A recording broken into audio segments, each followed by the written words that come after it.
This is Robert Reagan, and I'm about to read a short story I wrote a couple years ago called Virgin Mary and the Cuckoo's Nest.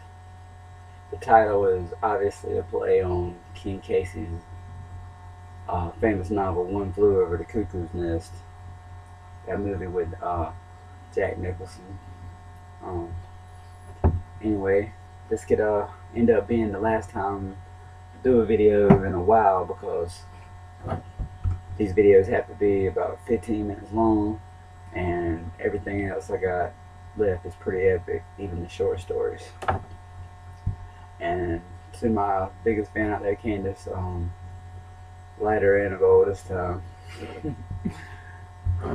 always performing with something in my hand. Anyway, here it is, Virgin Mary and the Cuckoo's Nest.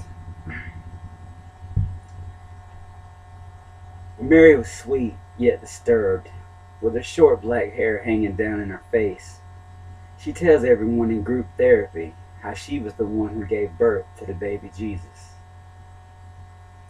She was obviously having some schizophrenic delusion.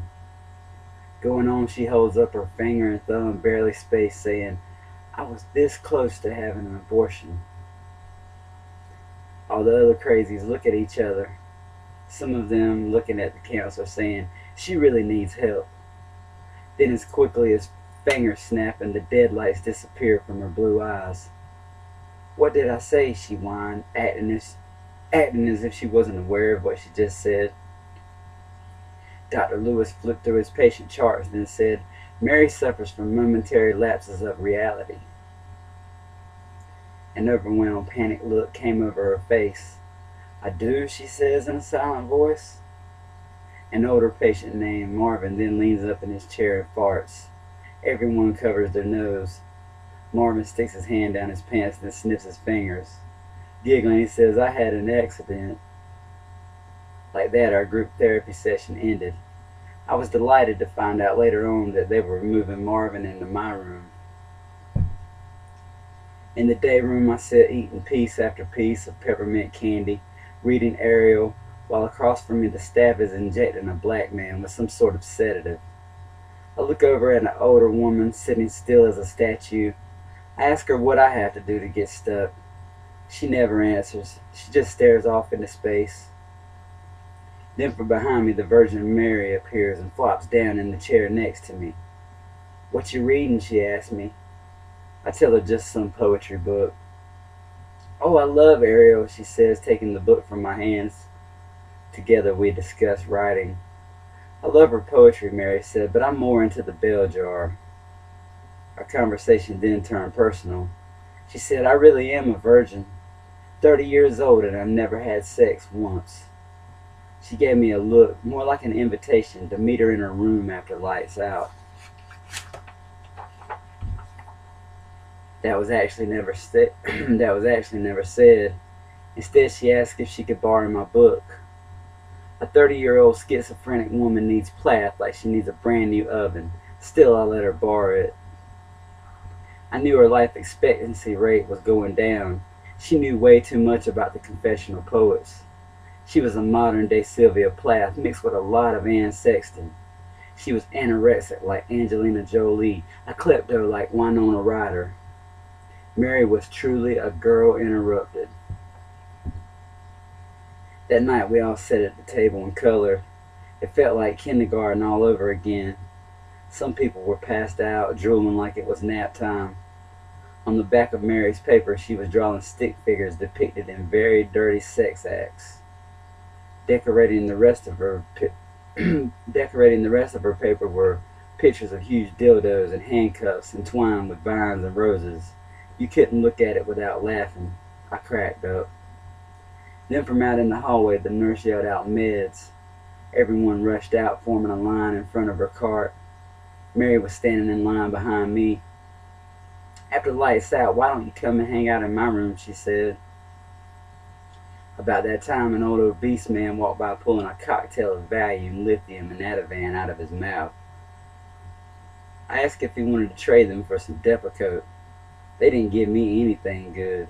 Maybe it was because I was coming down off a 3-month-long acid trip.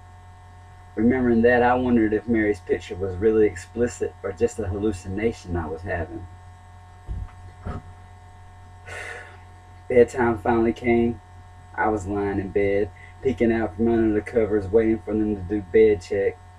Marvin lay in the bed next to mine. He was under the covers, pulling them off and saying peekaboo over and over. I figured he was reliving his childhood with an imaginary friend. After waiting for what seemed like forever, one of the staff came by and poked her head in. Marvin jumped from under the covers, yelling peekaboo so loud he could have woke the dead. Lie down now and go to sleep, Marvin, the nurse said, then walked away. I got out of bed and tiptoed to the door. I looked out both ways, knowing after bed check they wouldn't come around for another couple of hours. I snuck down the hall thinking how cool it was to be in a co-ed mental hospital. I pushed Mary's door open, nearly jumping out of my skin when the light from the hallway showed the catatonic old lady staring off into the dark. Still and silent, for behind her Mary whispers, "That's Mildred, she won't hurt you." I creep over to her bed. "She talks to you?" I ask. "Sure she talks to me," Mary says, "but only after lights out. Right, Mildred?" The woman then turns with a blank stare. She says, "They're coming to get me any day now. You watch." Mary looks at me, moving her hair away from her eyes. She looks at Mildred sarcastically, saying, "Of course, dear," before looking back into my eyes and laughing. Mildred never looked away. She watched as I pushed Mary down on the single bed. In the dim lights coming through the blinds, I leaned down and kissed her, while my fingers untied the drawstrings on her pajama bottoms. Sliding them down and off of one of her legs, I pressed myself into her. She let out a moan as her whole body started shaking beneath me. I knew she was telling the truth about being a virgin. I could feel it as I thrust myself into her over and over. I was 28, never thinking I'd sleep with another virgin for the rest of my life. Yet here I was in a psychiatric hospital taking the virginity of a pretty little psycho. Better yet, she was 30 years old, meaning the authorities couldn't arrest me for statutory rape. Being crazy was a blast. I wondered why I hadn't gone crazy sooner. Some stronger meds and I could have stayed forever. We were still doing it when Mary picked up her sweater and tossed it over Mildred's head. "Stop staring, Mildred," she said with a demanding voice. The old lady never turned away, nor removed the sweater covering her face. We went on. I was now taking myself in and out, teasing Mary, who grabbed my ass, pulling me into her hard. Like that, Mary and I both exploded with climax. Still inside her, I buried my face between her neck and shoulders. We both were breathing hard as she tilted my head up and kissed me.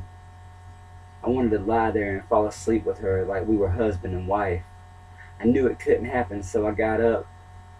Mary and I kissed once more. Then I turned, stepping softly towards her door. Suddenly out in the hallway, someone started screaming, "It's cutting me! It's cutting me!" It was a loud commotion, waking all the other patients who ran out into the hallway. With all the fuss, I slipped out into the hall with Mary, no one noticing I had been in her room.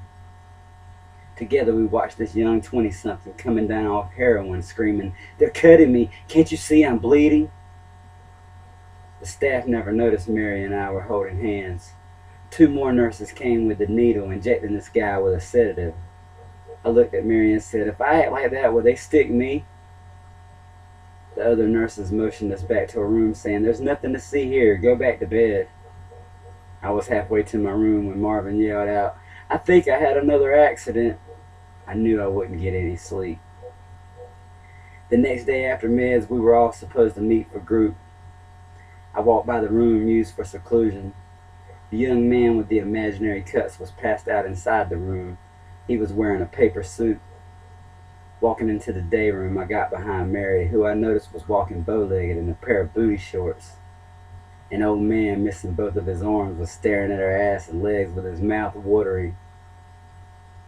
I looked at him and smiled, saying, "I did that." Dr. Lewis walks in and says, "Everyone take your seat." Mary sits down beside some guy who keeps mumbling incoherently to himself. My feelings are hurt, thinking she could have sat beside me since I popped her cherry and all. Dr. Lewis asks, who wants to share something first? He looks around the circle, then stops on me. Do you have anything to say, Ronnie? He asks me. I tell him that I need some stronger medication, an injection of some sedatives or something. Then from across the room, beside the mumming guy, Mary yells out, that's him! That's God! He's the one who came into my room last night and impregnated me. Dr. Lewis looks at me. He says, I know you're not God, but did you sneak into Mary's room and have sex with her? I say, no, I don't know what she's talking about. Then Mildred, who only talks after lights out, finally shares something with the group. She says, it's true, I saw the whole thing. I saw him do it. Thank you.